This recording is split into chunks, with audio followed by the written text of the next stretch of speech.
আমাদের একজন স্টুডেন্ট, ওর নাম হলো জাবির মাহমুদ বিন মুহিব।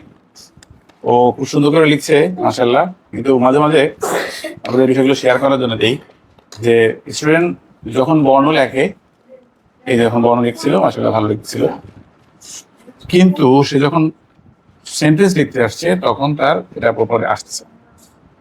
আর এখানে লেটারগুলো ছোট বড় হচ্ছে।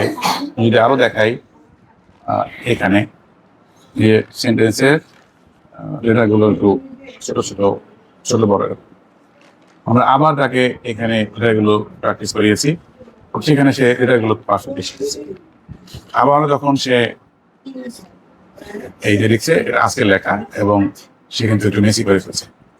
এসব ক্ষেত্রে কি হয়, বাচ্চাদের মনোযোগের একটা ব্যাপার থাকে, সেটাই তার গার্ডিয়ানকে বলবো। আমি ক্লাসে তাকে সাজেশন দিয়েছি, সেটা হলো মনোযোগ বাড়ানোর জন্য ন্যাচারের টাচ। এখানে আছে হলো দেখা যাচ্ছে যে ছাদে বা বারান্দায় গিয়ে আলো দেখবা, ন্যাচারে মাটিতে খালি পায়ে 5 মিনিট দাঁড়াবা, আর হলো জানালার মাথার সামনে দাঁড়াবা, ন্যাচার টাচ। দিনে তুমি এই সময়টা কত মিনিট, এখানে 20 মিনিট তুমি ন্যাচারের টাচ নিবা। দিনের আলো, আকাশ দিকে তাকালা, তুমি যখন স্কুলে যাও বা যে কোনো জায়গায় খালি পায়ে মাটির সাথে কাজ করো। আর হলো ফ্যানের বাতাসটা, বাইরের যে বাতাস, সেই বাতাসটা এই জন্য লাগে এমন জায়গাটা, বুঝতে পারছো? এতে করে কনসেন্ট্রেশন বাড়বে। সে লেখাটা জানে, যখন সে লিখতে যায় তখন তার মনটা বিক্ষিপ্ত হয়ে যায়, তখন লেখাটা বাকিতে আসে না। এটা গ্রাজুয়ালি যখন তার কনসেন্ট্রেশন ডেভেলপ করবে তখন আরো সুন্দর হবে। সে কিন্তু ক্লাসে মাসাল্লাহ বাংলা বর্ণগুলো খুব সুন্দর করে লিখেছে। এর আগেও সে লিখতেছিল, তার লেখাটা ভালোই হচ্ছে। মাকে একটু জিজ্ঞেস করবো যে আসলে অন্যান্য পড়াশোনা কেমন করছে এবং ওভারঅল কেমন প্রোগ্রেসটা মনে করছে। আগের থেকে অনেকটা বেটার। ওকে, এই যে মাঝে মাঝে মনোযোগ চলে যায়, এটা কি আপনি বুঝতে পারেন? জি, ওর একটু মনোযোগের সমস্যা। ওকে, তাহলে মনোযোগ একটু ধরে রাখতে পারে। ধরে রাখতে পারে। এটা কিন্তু একটা বড় কারণ বর্তমান বাচ্চাদের। এবং এখানে এটার জন্য আপনাদের যেটা করতে হবে, এই যেটা বললাম, নেচারে টাচ দিবেন, নিজের সঙ্গে রাখবেন, আপনার এঙ্গেজমেন্টটা লাগবে। হ্যাঁ, বাচ্চারা মনে হয় কি অনেক সময় তারা লোনলি ফিল করে, বা তার কাজটা নিজে নিজে নিজে করার কারণে সে অনেক সময় ফিল করে কি যে আমার মনে হয় আমি আমার দাদা আমি এলন। আর যখন তাকে আমরা সাপোর্ট দেই, সাপোজ আপনি একদিন হোমওয়ার্কটা পাশে বসে করালেন, ওকে বই পড়তেছে, আপনি পাশে বসে তাকে হেল্প করলেন, বা একটা গল্প ও আপনাকে পড়ে শোনালো, আপনি শুনলেন, বা আপনি এটা করে শোনালো শুনলো, এতে করে কি হয়, এই যদি ডেভেলপমেন্টের এটা কোনো চিকিৎসা নাই।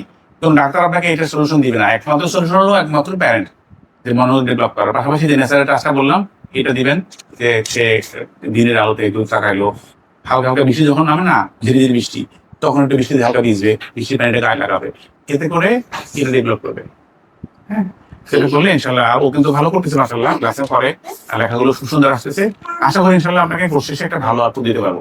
কিন্তু আপনাদেরকে এই কোঅপারেট করতে হবে যে ক্লাসে যা শেখালাম সেটা যেন বাসায় এসে মনোযোগ দিয়ে করে। পাশাপাশি এই মনোযোগ ডেভেলপ করার জন্য আজকে হোমওয়ার্ক দেওয়া আছে, সো এটা শেষ করবে, হোমওয়ার্ক দেওয়া আছে।